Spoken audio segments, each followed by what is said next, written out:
Welcome to the Mike Litton Experience podcast. Mike has over 31 years experience in real estate, finance, and investing. He's passionate about being a father, a teacher, a realtor, an investor, and a leader. Everyone has a story, and our passion is to help them tell it. And now, introducing the host of the Mike Litton Experience, Mike Litton. So what can you expect from the Mike Litton Experience? You can expect stories that will inspire, motivate, advice that will sharpen your focus, and expert information on real estate, finance, and market conditions. I promise you, people are absolutely programmed to answer questions out of the world.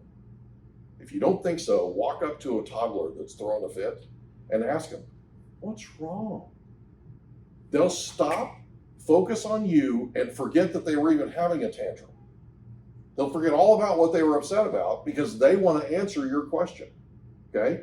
I said, so when you go home, hug him, kiss him, tell him you love him, ask him questions. He can't answer, just ask. And I said, what does he do when he wants something? He said, he points and he grunts. And I said, I did that when I was a kid.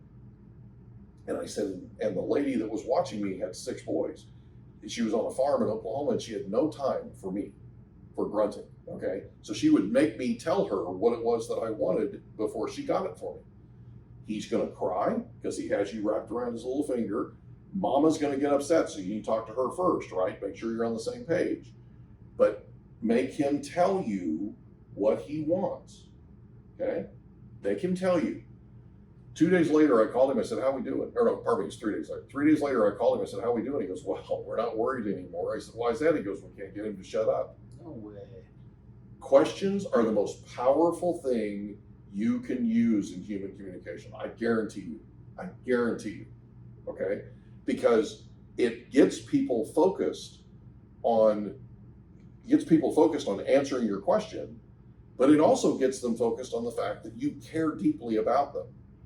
Right? So I stood in front of thousands and thousands of people and just said, look, talk to me. You know, what is it that you guys don't know? What is it that you haven't learned? Where do I need to fill in the blanks? Right? I don't want to do just a normal, I'm going to spew this for 8 hours kind of thing.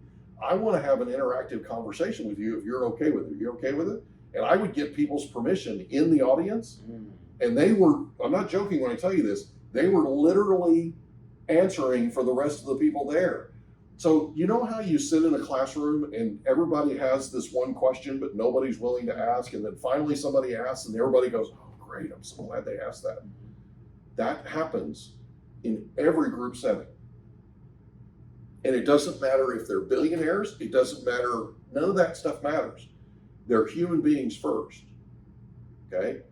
And questions are the single most powerful way to communicate with another human being and to connect with them that there is, period. Because what happens is we go about our lives and there are people we care about, there are people we come in contact with, there are people we deal with every day. And we communicate with them in certain ways, right? But they don't connect with us until we stop for a second. By the way, this works really well with your wife. I'm not joking. Not joking, okay? Just come home and ask her, how was your day? How are you feeling? Why are you feeling that way? Okay? Dude, it's huge because we are so busy. We have so much going on, right? And we come home and we bring that stuff home, okay? Not entirely, but we kind of do, right? That's not what they're looking for. They're looking for us to walk in the door and start asking them questions about them, okay? I know your son, by the way, congratulations. That's so cool. Your son won gold the other day. Yeah. I saw the Instagram that he did where he came out and told everybody that he placed 3rd or whatever it was. And that's okay because he's going to come back and he's going to try again. He's going to, right?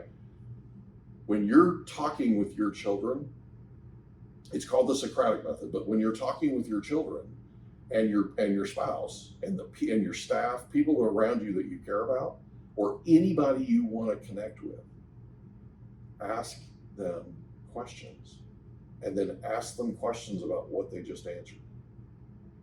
Okay? And I just had this conversation the other day, and I don't remember exactly who it was I had, because I interview a lot of people for the podcast, but we were on the podcast, and one of the things that we talked about was, oh, you know what? I know exactly who it was. So communication nowadays is I'm talking and you're trying to think of what you're going to say next. Yeah. Okay? That's not a conversation. That's a debate. Okay? A conversation is I'm speaking to you, you're listening to what I'm saying, and then you have the courtesy to then ask me about what I just said. Okay? So I'll give you an example. You go home, your wife doesn't seem like she's, seems like she's had a rough day, that kind of thing. Honey, you okay? How was your day?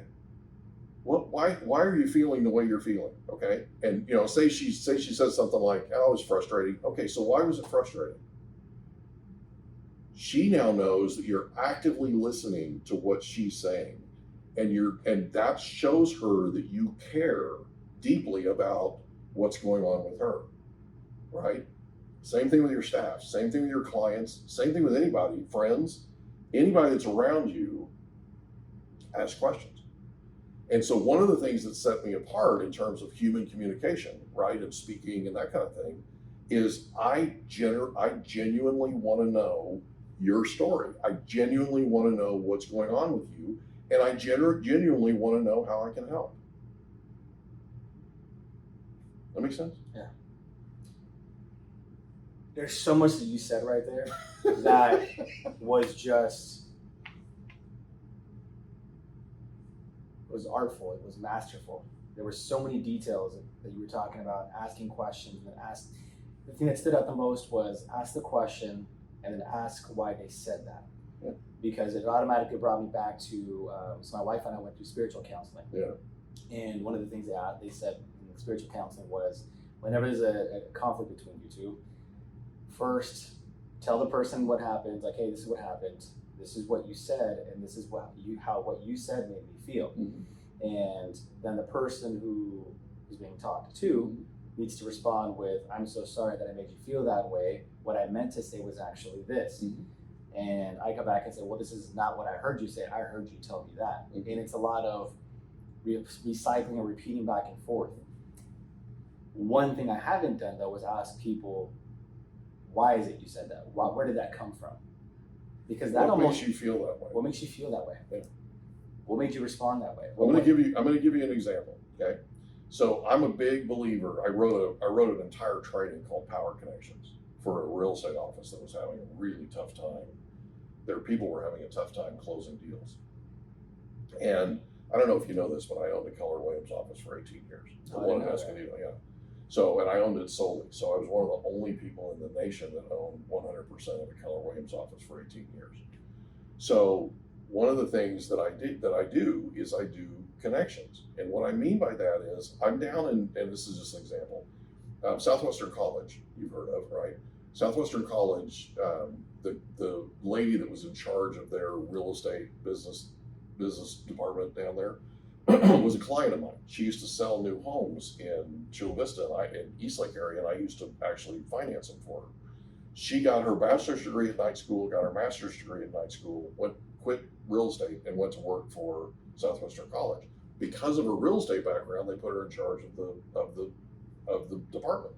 So her first class is a real estate principles class that you have to take to get your license, right? You got to be able to take the state exam. She's teaching principles, and she says to the group, she says, listen, here's your assignment. I want you to go out and interview brokers, a local broker, and I want you to come back and do a report on it and do a presentation in front of the class about it. She did that, they did that, and half of them didn't show up the next time. And she reached out to them, and she's like, what's going on? They're like, these people are jerks. If we have to work for these people, we don't want to be in this business. We want to go do something else. She said, I'm going to bring somebody in here, and I want you to come back for just this one, because I know a broker owner that's not a jerk. I'm going to bring him in. If after that one class you want to quit, quit. But this guy, you need to meet. She calls my mother and she says, I need him next Tuesday night, right? And she said, I know he's too busy for this. I need you to go lean on him. My mother walks into my office. My mother was working at the front desk at the Keller Williams office, obviously. My mother walks in the front and she goes, I need you to do this. And I said, Mother, what you don't know is if Gail asked me to jump, I'd ask her how high. You tell me where I need to be at what time and I will be there. So I went down and talked to him. That started, and by the way, all of them stayed on. So all of them stayed. They didn't quit. Yeah, and she said, I'm going to have you talk to every single class that I have from now on. So she has a class at the Adult Education Center, National City, on real estate practice. And she wants me to come down and do my normal thing on how to connect, how to succeed in real estate, okay? And so I go down and I'm doing my thing. I'm 15 minutes into it. And there's a kid, and there's 45 people in this room. There's a kid in the left-hand corner in a desk, hat on sideways. And every time I say something, he's got his arms. Every time I say something to his neighbor, right? And I got all of that I could stand. So I walked up to him and stood over him. And I said, I get the feeling that you think I don't know what I'm talking about. And he said, I think you're full of. And I said, well, how about if I give you an example right here, right now, live? He goes, I'd love to see this, right? I walked up front. I picked out the hottest girl in the room. She was gorgeous. And I mean, everybody was checking her out, okay? I walked up to her and I shook her hand and I said, hi, I'm Mike. And she said, hi, I'm Missy. I said, we ever met before? She said, no. I said, can I ask you a question? She said, sure. I said, where are you from? She said, Chula Vista. Or I asked her, I said, where were you born? And she said, Chula Vista. I said, did you grow up in Chula Vista? She said, yeah. I said, what was your favorite thing about growing up in Chula Vista? She said, the beach. I said, great. What was your favorite thing about the beach? She said, the ocean. So what was your favorite thing about the ocean? She said, swimming in the ocean. And I said, why? And she said, Mike, I never feel as free as I do when I'm swimming in the ocean. I said, Missy, can I ask you a question? She said, sure. I said, we've known each other now less than a minute. We've never met before. Do you feel closer to me than you did a minute ago? She said, closer, I'm ready to marry you. We never heard a peep out of that kid. The rest of the class. Man, you are good. Okay? You are good. But here's the I deal. love it. Think about what I just did. It's really very simple. But think about what, and by the way, after the class, she came up to me, she said, Mr. Litton, I was sort of kidding, but I was sort of being serious. And I said, Missy, I'm married. I've got kids, right? You're right. And she goes, you don't know this, but I'm 18 years old and I've stopped dating. And I said, why? And she said, all the boys my age want to talk about themselves. They don't care anything about me. You're the only man in 18 years that's shown any interest in me whatsoever. Now that says something. Wow. Okay? So the point I'm getting at is this. What I did with her is exactly what I did with that crowd, exactly what I'm telling you. I asked her where she was born. She said Chula Vista. I asked her did she grow up in Chula Vista? Yeah. What was your favorite thing about growing up in Chula Vista? The beach. What was your favorite thing about the beach? The ocean. What was your favorite thing about the ocean? Swimming in the ocean. Right? Everything I'm doing is what we call piggyback questions, where she's giving me an answer and then I'm asking her about that answer. Okay? And what I'm doing is I'm connecting with her. This stuff works on your wife too, by the way. It works on your staff. It works on your clients. It works on the people you're looking to influence.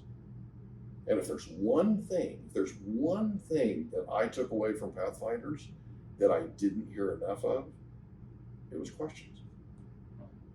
They talked at you. You know this. They talked at you, but they didn't ask you questions. And they could be so much more effective if they did. Are you talking about from an engagement standpoint or on stage? Engaging. So literally engaging Because here's the thing. Who's the most important person in the room at Pathfinders? Who's the most important person in the room at a seminar? The audience, I would say. It has to be the audience. Yeah. It can't be the person that's up there. Right. Right? So one of the things about John Rulin, who wrote Giftology, one of the things about John is John makes it about the other person. It's his magic. Okay? Now, if I was advising John, I would advise him to make it about the audience member and have an interactive conversation with them, right? Just like I did with that girl. And what happens is it engages and I don't know if you've noticed this, and you probably have, but even at Pathfinders, when they hit on a subject that resonated, the leaders were up. Pastor Jurgen was up, right? Yeah. Higginbottom was up, right? They were up, and they were animated. Correct. Okay, that is something that the rest of the crowd watches, and it helps to engage them. But it's not where you want to be. It helps. It absolutely helps, but it's not where you want to be. Where you want to be is having a conversation with somebody that's not in leadership, that's just there to learn, right? And you're addressing their issues. You're addressing their challenges. You're helping them get to work. It lifts the entire tide. All the rising tide lifts all boats. Everybody in that place feels connected to you when that happens. Because you picked somebody who's not in leadership. You picked somebody that you weren't necessarily supposed to pick. Okay, it's like Jesus washing feet. Okay, you pick somebody that you didn't have to pick. You pick somebody that's just out of the crowd. But you respond to them. Like the most magical thing Rulin could have done was find somebody who has an interest in what he's talking about, get off the stage, and have a conversation with them one-on-one right in front of everybody. Wow. So it's a consultation. So you actually mean literally on stage while you're presenting. And While you're presenting. Identifying someone in the crowd that's really resonating with you. It's not in leadership. It's not a person of influence who's just an everyday person, just like the rest of the majority is out there. Identify who that is, ask a question, and see someone. Don't ask a series of questions. Ask a series. Just like I did with her. Yeah. Ask a series of questions. Find the person, get off stage, ask a question, ask a series of questions afterwards, and watch you connect with that person, but also watch it resonate with everyone. And watch you solve whatever the problem is. Whatever the point is that you were there for. Whatever it is. So let me ask you this. When you're presenting to somebody and you're on stage, can you imagine that there's probably different agendas in that audience? Yeah. Right? Pastor Jurgen's there for a different reason. Pastor Marco was there for a different reason. Pastor Natalie was there for a different reason, right? They were our hosts, right? You remember? Right. Higginbottom was there for a different reason. Everybody had a different reason / agenda for being there, right? Right. Go find somebody who is just sitting in the audience and they have a challenge, because everybody that's there has something that they're trying to fix. I don't care who it is. They're there to fix something. They're there to hear something that's going to help them connect the dots. I got news for you. You can connect the dots in less than a minute. If you're the speaker and you approach that person and you have a conversation with them, a real conversation with them, a real consultation, you can solve it in less than a minute. Now, tell me how impressive that would be. It'd be extremely impressive. Unbelievable. You ever with the jaw on the floor. Absolutely. How quickly that was and how effective it was. Exactly. And then how many problems you solved at the exact same time. Right, because a whole bunch of them have the similar issues. Similar issues. Right? And then, if nothing else, if they don't have that issue or that challenge or anything remotely close to that, they're connecting to you. Yeah. And then it inspires other people perhaps to piggyback off your piggyback and say, well, hey, can you elaborate more on that? I have this question. And then now great question over here. Let's keep that going over here. Then you have a bunch of ahas. And by the end of it, everyone's floored. It's like, I had everything solved that I needed right here, because you went straight for what was most important, which was them. Oh my gosh. I hope you guys took this away. I mean, this guy is high level. This was literally not what we're here to talk about, but it's important. Well, right? Communication's important. Well, it's important, and It's how almost- you it is how everything, you right? communicate is important. Yeah. Okay, and how you care is important, right? Because all of this comes from a place of love. All of this comes from, I want to have an impact that's greater than everybody else. I want to communicate in a way, and I want people to communicate in a way that's more effective. Yeah. You with me? Like, we could take Pathfinders to a whole nother level. No joke. Every single session could go to a whole nother level. It literally comes down to how you approach it, and it comes down to what you do with the people that are there in the audience. The new agents, whenever they have questions for me, because I coach a lot of them, Mm-hmm. and one of the biggest things they tell me is like, I just don't know what to say, I don't know what to do, I'm uncomfortable. And because of that, they lack confidence, they don't take bold action, they don't call, they don't do anything, and they just end up in this cycle where nothing ends up happening. And what I tell them is something that you touched on. It's, if you can just care from the bottom of your heart, just truly be there to find out, care. I'm like, everything else will come natural. That's like 50% of the heavy lifting right there. Just sit down, even if you don't know what you don't know, just care. Yeah. What's going on with your situation? How did you end up there? What is it you're looking to do? Why do you want to sell to move? Do you absolutely have to sell? Do you need to have a contingent? Are you doing it? Is this an investment product? Tell me more about it. Mm-hmm. And if you just genuinely care, you want to help the person out, I mean, most of the heavy lifting is already done. And it's just, now what are the technical questions the technical things you have to know? Like, okay, well, it's a 1031, meaning you have to identify another property within 180 days, X, Y, Z, whatever. That's a technical stuff. But you'll get there eventually, and that's the stuff I can help out with. But if you just genuinely care and start the conversation, the person on the other side will feel this energy. They'll feel the sympathy. They'll feel like this guy's actually here for the right reasons. And just because the simple fact that he cares more than the other person who's dressed in a nice suit or a slick talker, they'll more than likely come with you just because of that Connection. The connection. So I'll do you one better. When you're talking with your new agents, sit down with them and ask them what's holding them back. Okay? Talk to me about the fear. Tell me what you're feeling. Here's what you'll find. If you get them, and you have to ask them, you may have to ask them a few times, right? You may have to ask them different ways. But if you finally pull out of them what their fear is, what you'll find, and you probably have had this happen before, where you've had a conversation with somebody about something that was going on that was emotional, and it felt like it was this big, okay? And they finally told you what it was, and then they were like, oh, that doesn't feel so big now that I said it. Okay? When it sits in here, it festers. When it comes out here, it reduces. It swells in here. It reduces out here. With me? So get them to tell you what's holding them back. Get them to verbalize to you how they feel about prospects. Why did they get into this business in the first place? Right? And what you'll find is they got into this business because somebody that was in their family dealt with a real estate agent that they felt like didn't treat them right, or they got into this business because they want, attorneys are this way. If you sit down with any attorney, I don't care who they are, you will find something that's idealistic about them. Somebody got cheated that they watched get cheated. Somebody got hurt that they watched get hurt. Somebody, right? Yeah. I have a client that's an attorney, and I sat with her and I said, listen.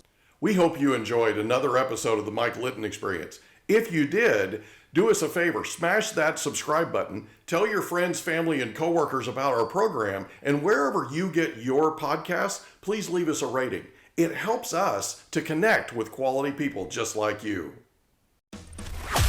And that's a wrap. Another episode of the Mike Litton Experience in the books. Reach out to Mike on Instagram at Litton Realty. Want to meet with Mike? Check out calendly.com/Rio760.